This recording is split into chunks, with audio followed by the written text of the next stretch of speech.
So thank you for that. And Arnetta and Kelly, you've both told me you can't hear me.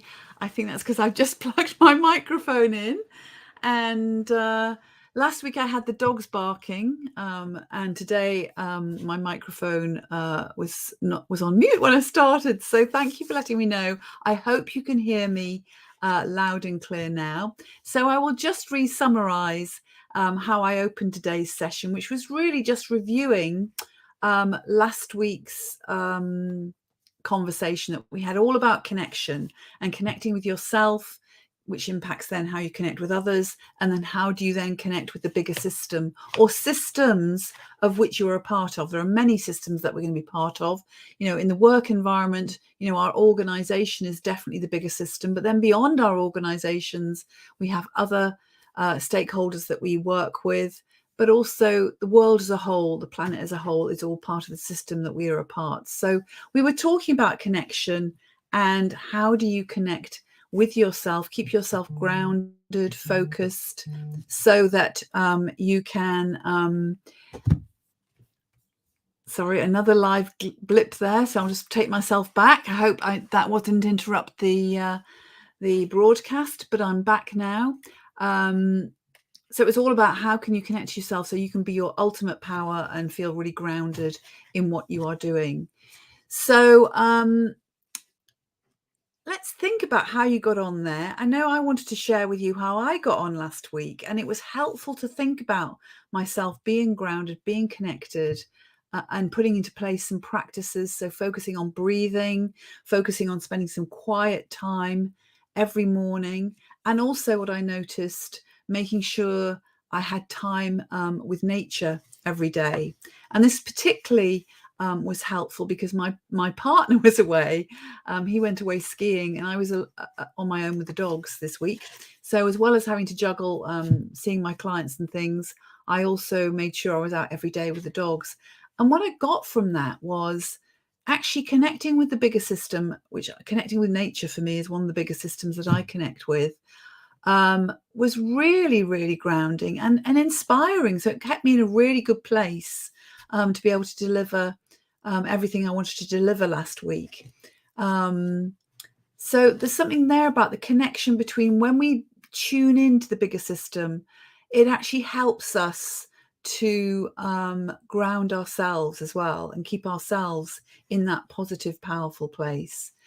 And also, the other thing I noticed as well is that I had some news last week, and it wasn't positive news. So I was given some feedback by one of my contacts who I'm delivering a program on, and it wasn't particularly good feedback.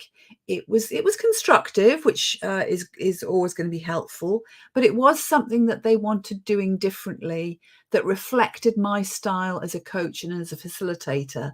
And it was quite difficult feedback to hear. And I want to acknowledge that the person who delivered it brilliantly. They stayed in that very adult, fact-based, empathetic place when they delivered the feedback. So that really helped me receive it. And I felt in the conversation, in fact, she acknowledged me in the conversation for receiving it really well and staying positive, staying focused, and being reflective around the feedback. But also what I remember was, although I had a really great conversation at that time, of course, for me, the gremlin voices often wake up afterwards. They often start coming in later when I start to reflect. And I want to link that to our ego, because I'm interested in ego and how it helps us it helps us survive, but it also puts up the defense mechanisms. And my ego certainly started having a go at me afterwards, after I'd had this really constructive conversation where I'd received some feedback on things that I could do even better.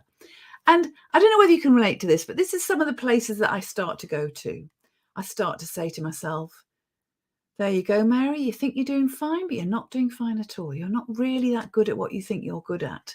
And just shows you maybe you were getting too arrogant, Mary. Got to keep yourself playing a bit smaller there. So all these sorts of comments I was kind of starting to make to myself. And also, even going to the degree of, oh, maybe I'm just not cut out for this anymore, which, you can make, I don't know how you might be responding to this, but to me, even sharing this with you, I'm kind of saying to myself, that's bonkers. That is ridiculous, because I love what I do and I think I'm good at what I do.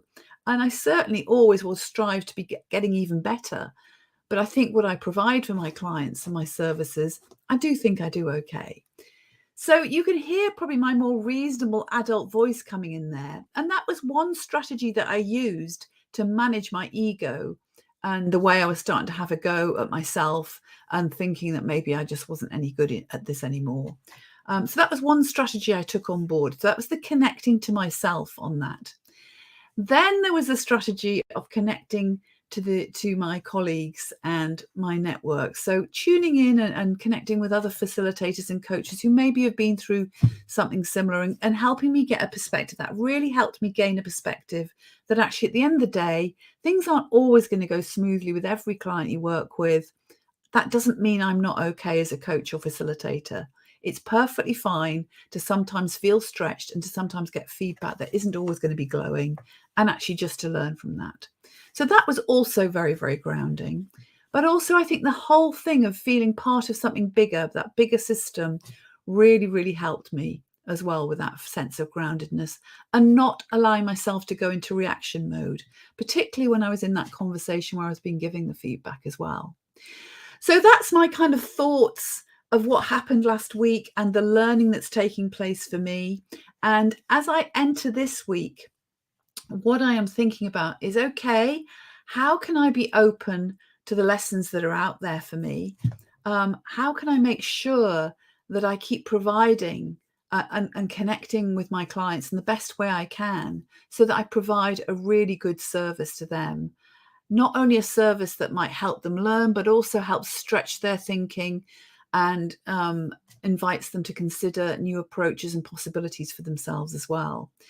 And all of that will come back to me and my presence and feeling okay about myself. So I invite you to think about for yourselves, what can you do in terms of engaging with the learning that might be coming forward and towards you? And how can you stay grounded as that learning comes forward?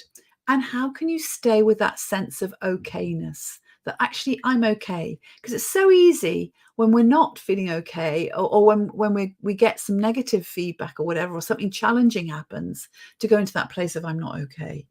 So I invite you to think about, how can you keep stepping into the I'm okay, and everyone else is okay too. So it's like, it's not just about being okay at the cost of other people, but actually being in that place of win-win and real collaboration. So I hope that's been a useful share for you. Again, it's been useful to share my insights with you too, and to reflect on what's been going on. I look forward to reading your comments. For those that may be watching in catch up, do share your comments with me. Always really useful to hear. Before I go, I will just advise you that we had a great session last week all about goal settings that really motivate. So my Leadership Live, my first Leadership Live, went live last week. And we have a new Leadership Live set up all about ego and success. So it's all about how can ego support us to be successful, but also what are some of the risks that we have with ego that might limit our success as well. So that's what our next Leadership Live session is all about. And that is taking place on the 16th of February. I'll put a link in the chat below so that you can connect with that if you'd like to book yourself a place. It's always really great to see people. So have a great week, and I will see you next Monday at 1 o'clock.